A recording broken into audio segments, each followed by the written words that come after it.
Welcome back everybody to another World Chess Championship game recap. We have the match between Magnus Carlsen and Jan Nepomniachtchi, the Russian challenger. We are right now in game number 4 and Magnus has the white pieces for the second time in this match. In their first encounter 2 games ago, when Magnus had the white pieces, we saw that move 1d4 followed by Jan's early surprise with the Nimzo instead of his usual Grunfeld. Unfortunately for Magnus, he was unable to produce any practical problems over the board, and Jan Nepomniachtchi got an easy draw. Actually, in that game, he was even better at times. Fabiano Caruana on the broadcast said that he was objectively winning in that game with the black pieces.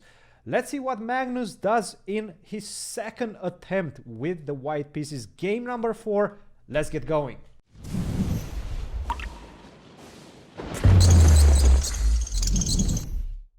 Instead of 1d4, which he started in the first game, Magnus starts with 1e4 this time. This is the strategy that he employed in the World Chess Championship in 2018 as well. He was switching between openings. He started off with d4, then he continued with e4, c4. He was trying all sorts of approaches. This is a typical Magnus during a match. He feels like he's the most versatile player on the planet, and he wants to take advantage of that. He feels like he can play and outplay his opponents in pretty much every opening. So e4, e5,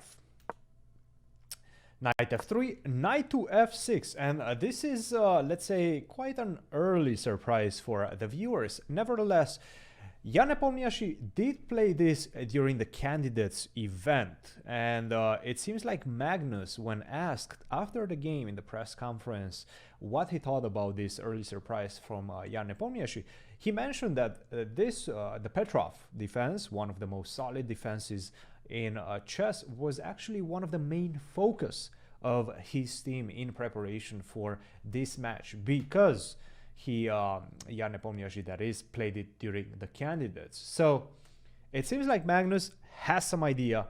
It seems like Magnus has some ideas of what he has to do in this opening. Knight to f6, knight takes e5, d6, knight to f3, knight takes e4, the typical way in which the PETROFF defense starts. And right now white has a couple of options. One of them is d4, which was played in the game. The other one is knight c3, which we've seen actually during the 2018 World Chess Championship match between himself, Magnus Carlsen, and Fabiano Caruana. So a lot of options. Even d3 at this point has been tried recently, and c4. White has a lot of options in which he can try to trouble black. Nevertheless, black's position in the PETROFF is extremely healthy and solid. Magnus attempts to destabilize the position with this move: d4, d5, bishop to d3, bishop to d6. This is, let's say, the new main line. Previously, it was considered that knight c6 was one of the main lines, also bishop to e7, not necessarily bishop to d6, but in recent times, and this was popularized also by Fabiano Caruana, bishop to d6 seems to be giving black the most practical chances to equalize the position. Castle, castle, c4. Trying to destabilize the center. Of course, you cannot take on c4 because your knight on e4 would be left without any cover and defender, and you would lose a piece. So you have to defend that pawn on d5 with the move c6. Rook to e1. Of course, at this point, instead of rook to e1, white has a lot of other options. In fact, knight to c3 has been tried by Jan Nepomniachtchi in a very recent game. I think it was June maybe of this year, between himself and Fabiano Caruana during one of Magnus's Chess 24 tournaments. So quite an interesting situation right now. Knight to c3 is also considered to be the most played move and the main line in this position according to the database. Knight to c3, knight takes c3, b takes c3, and the game could potentially continue as follows. Take on c4, bishop c4, bishop to g4. Of course, bishop to f5 is also one of the main lines. And I'm just trying to show you guys what was played in that game that I was talking about between Nepo and Fabiano, because that was quite an interesting story. Fabiano, we know he knows his theory very, very well, but Nepo actually managed to find a novelty later on in the game, which produced some very serious unpleasantries for black, and that is after h3, bishop h5, g4, bishop to g6, the bishop retreats, a knight to e5, and now you just need to start being careful about leaving this knight on e5, because my next move is going to be f4. Solidifying this knight on e5 is going to be very difficult to play f6 for black, specifically because of this pin right now. But also, once I play the move f4, you have to start being very careful about the situation of the bishop on g6. So what black has to do right now is take matters in his own hands and take on e5. Take on e5, queen to a5, immediate pressure on this pawn on e5, and after queen to d4, this was the new move proposed by Jan. It seems like Fabiano was not aware of this move, or if he was, he didn't handle it properly, and he got a worse position and went on to lose that game with the black pieces. Nevertheless, a lot of these players, Jan probably learned from the mistakes of his opponent and one of the specialists of the PETROFF, Fabiano, and he decided, going back to the game, that after, well, actually Magnus decided to go a rook to a e1 instead of that move, knight to c3. This is, I think, according to the database, is the third most played move in this position. Bishop to f5, a normal move, defending this knight on e4. Queen to b3, taking advantage of the fact that he just moved this bishop away from the defense of the pawn on b7, and right now creating a double attack. I'm attacking the pawn on b7. Also, I'm increasing the pressure on this pawn d5. Queen to d7.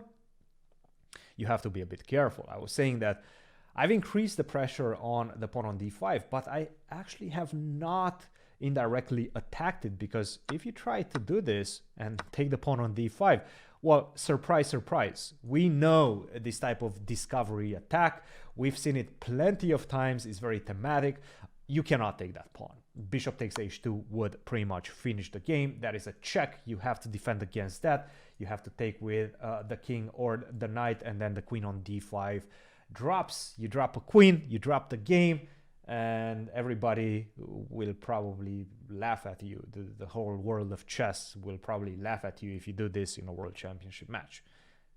No, these players are not going to do this type of mistakes. So going back to the game, after queen to d7, Magnus plays the move knight to c3, continuing this approach of increasing the pressure in the center. White needs to dispose of this knight on e4, very nice central knight. So it's just pretty much standard moves up to this point. Knight takes c3, bishop takes f5, queen takes f5, b takes c3. Of course, you can also take with the queen, but what white is trying to do is actually create some imbalances in the structure. We know that the PETROFF is very much face-to-face, is very solid, and not a lot of imbalances in the structure, or piece imbalances and material imbalances happen in this opening. That's why white, with every chance that he gets, he will try to create some sort of imbalances to start the game out of the, let's say, equality path. b6, c takes d5, c takes d5, queen to b5. Now, queen to b5 makes a lot of sense, because what black needs to do at this point is finish his development. The queen on b5 is trying to stop black from bringing his knight either to a6 or to c6, at the same time creating an immediate threat, and that is to go c4. And c4, given the fact that the pawn on d5 would be pinned, you would probably lead to white winning a pawn and some material, of course, you get some chances to play for an advantage. Queen to d7, once again, taking advantage of this idea that you cannot take on d5 because of bishop takes h2, losing the queen. Queen to d7 forces a4 or the queen trade on d7. Magnus decides to go with this move a4, which makes a lot of sense. Once again, and I've talked about this concept quite a few times in previous game analysis, but previous videos as well. You want to make your opponent exchange on your own terms, exchange pieces on your own terms. And this is exactly what Magnus is trying to do right now, because once you take on b5, and this happened in the game, a takes b5, now you have, unless you play what was played in the game, well, a potential target on a7, because either you play it on a6 or a5, I'm always going to be able to take on a6, and that's going to create, let's say, a weakness. And if you don't play a6 or a5, well, this pawn on a7, a backwards pawn, is going to be viciously attacked.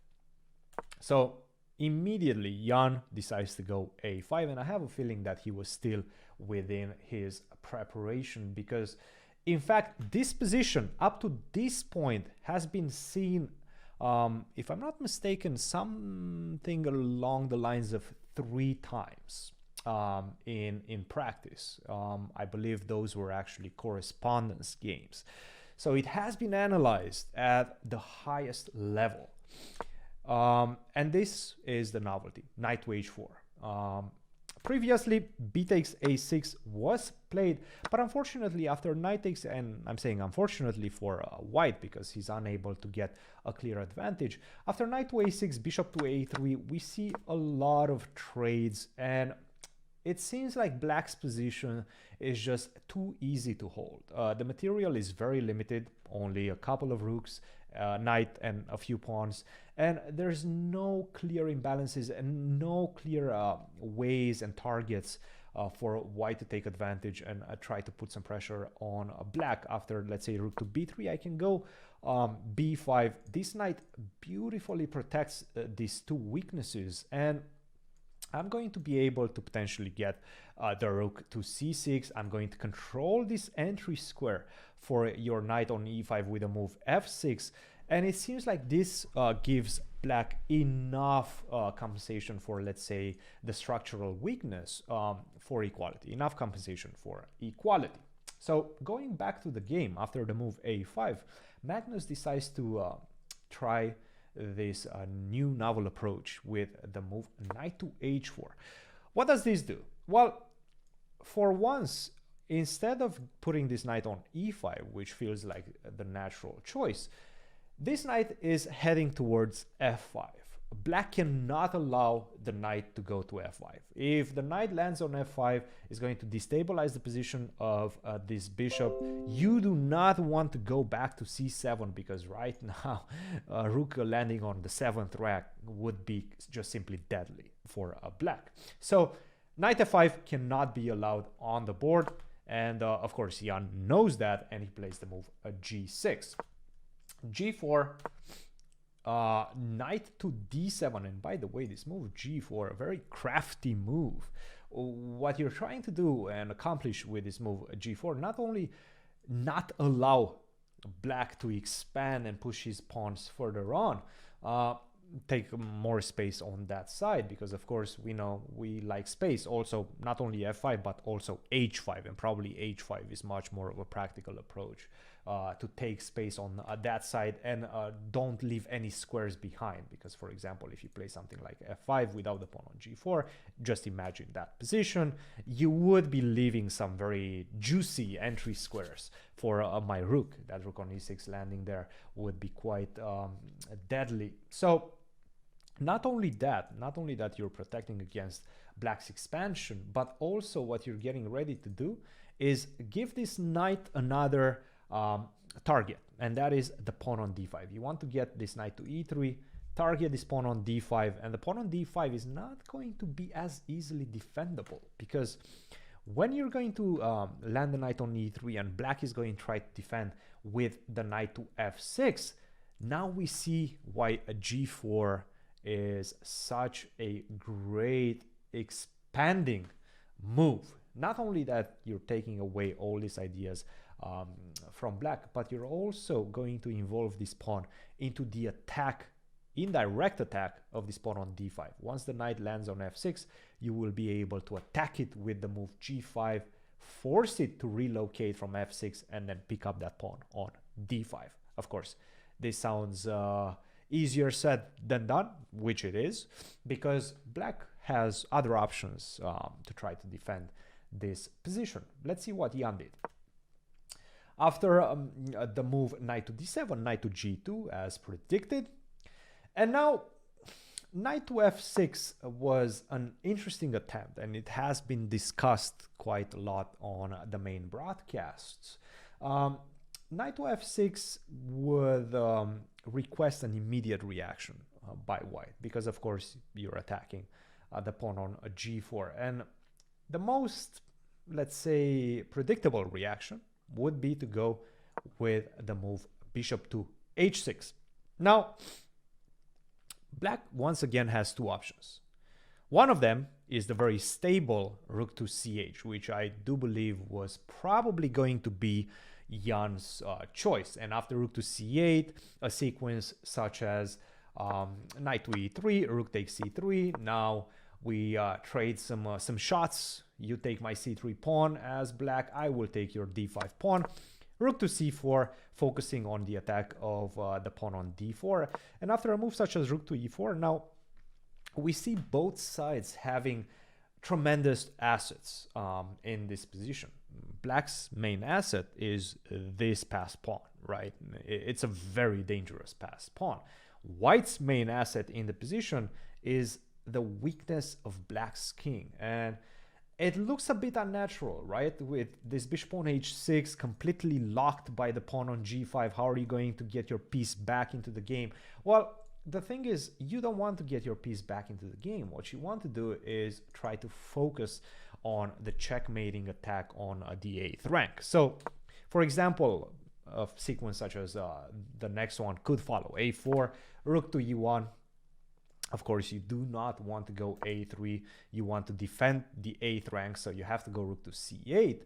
And now h4, a3, rook to e2. This, and I do believe that this position must have been in one of these players' files. Their team has definitely analyzed this position. I don't know which team. I'm pretty sure Nepo's team probably analyzed this. Magnus's team most likely analyzed this as well. He was mentioning this type of ideas after knight to f6 during the press conference. So I don't think we're going to see this opening an endgame again in the match. Nevertheless, these players knew what they were doing, both of them. So for example, right now it's kind of a game of chicken. This knight cannot move because you're going to lose the pawn on b6. Not only that, but you're also going to give me this check on f6 as white. This pawn, in fact, that's the trickier part. It cannot move. It's beautifully placed on a3, very far away from the midpoint and very close to promotion. But if you get it too close to promotion, well, you lose it. And that's not good news, of course. So right now, black has to find a way to just sit. And probably the best way to do that is to just go bishop to f8. That bishop on d6 was not particularly doing anything active. So you can play the move bishop to f8. And it's once again a game of chicken in which I don't really see how either side can make any meaningful progress. Like I was looking at lines such as king to g2, but then I just simply go back, bishop to d6. And again, I don't see how you're going to improve the position. Both of my rooks for both sides are having clear ideas, and that is white's rooks are trying to invade on e8 and deliver the checkmate, and black's rooks are just defending against rook to e8. Also, this rook is perfectly placed to support the future expansion of the pawn on the a file. So at this point is a standstill, and it doesn't seem like any of the sides can make any significant progress. I do believe both of these players were aware of these type of lines and they decided not to go for it.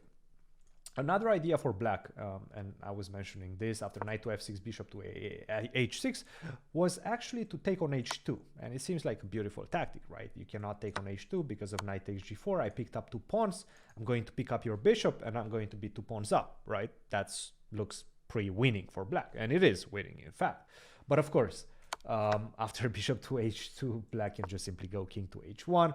Your rook is still under attack, and your bishop is also under attack. So for example, if you try to go something like rook to f to c8, the problem is that after knight to e3, now you have to get your bishop back, because otherwise you lose it and you no longer have knight to g4. No, and now I just simply go g5 and we get this position.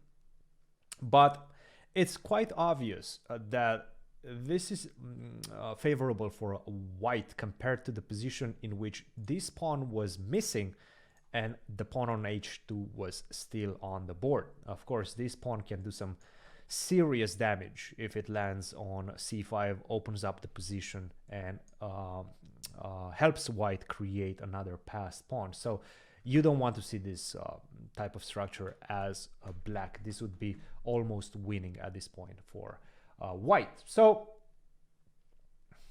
for that reason, it seems like Jan decided to just go with this move, a rook f to c8 instead of knight to f6. Another way of, let's say, not indirectly defending the pawn on d5, but rather focusing on the attack of that c3 pawn. So now we see the move bishop to f4, bishop takes f4, knight takes f4, rook takes c3, and the exchange of these 2 pawns. At the same time, also the exchange of the dark square bishops. Rook to d3, targeting this pawn on d4, rook to e7, counter-attacking on the 7th rank. And once again, we see this battle between immediate pawn grabs and activity. Knight to f8, knight to f6, king to g7, knight to e8, king to g8. And now Magnus had to make a big decision whether to continue with the move d5 or whether to just repeat the position with the move knight to f6, king to g7, knight to e8, and so on and so forth. So at this point, Magnus thought for a while, and he played the move at d5.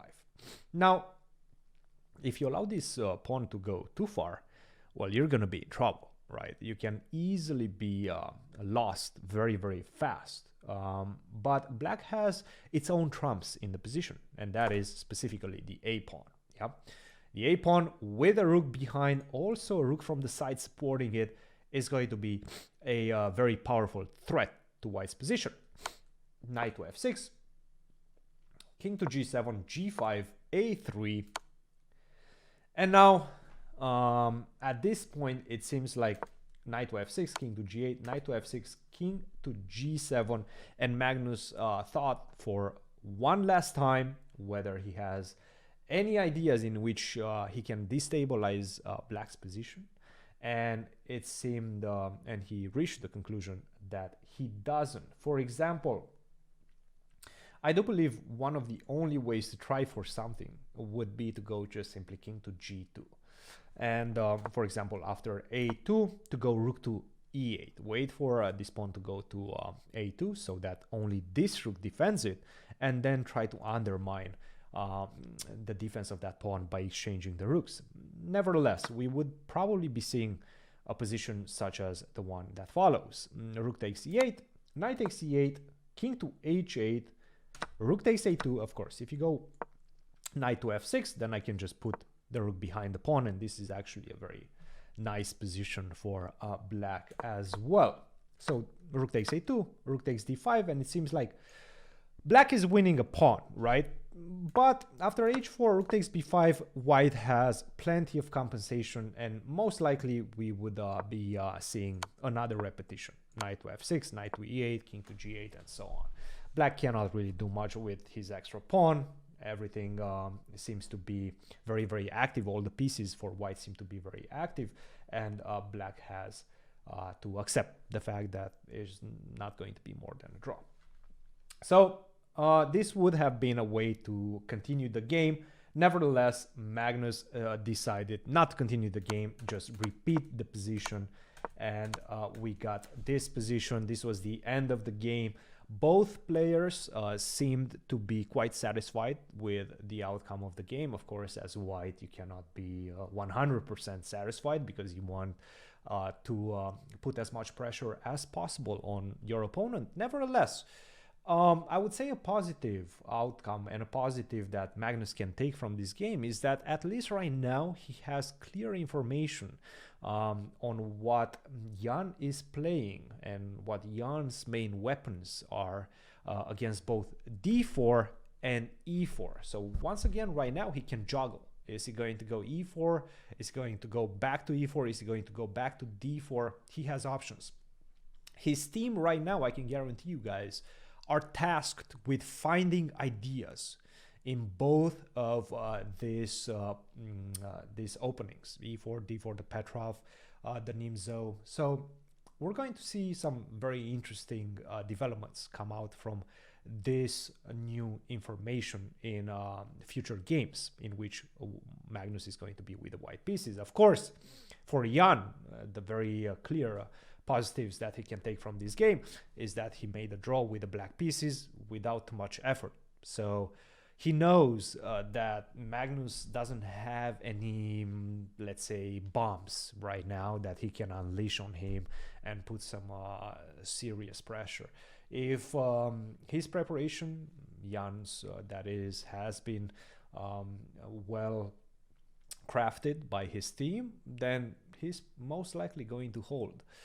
It seems like, again, both of these players have good and bad things to take away from the first 4 games. And tomorrow is going to be the 5th game. So that's going to be very, very exciting. Jan Nepomniachtchi is going to have the white pieces. And, well, I'm going to be doing the recap after everything is said and done. So I will see you guys in the next video. If you guys, once again, really enjoy this video, if you think the analysis that I provide is useful for you, please don't forget to like, share, and subscribe. It really helps the channel grow, and it really helps me keep motivated to do all these things for you. So I appreciate all your support, and I will see you guys in the next video. See you guys. Cheers.